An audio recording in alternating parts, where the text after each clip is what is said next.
Hello everyone, welcome back to a new episode of How Logical. Today in this video, I'm going to show you how you can auto-assign in YNAB. Keep watching the video till the end.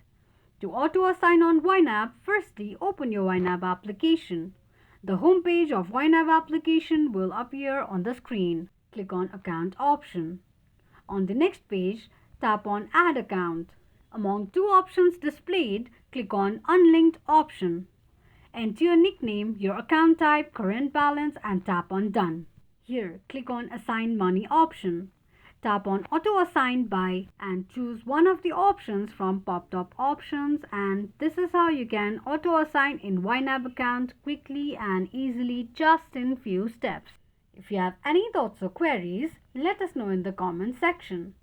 Don't forget to subscribe to our channel.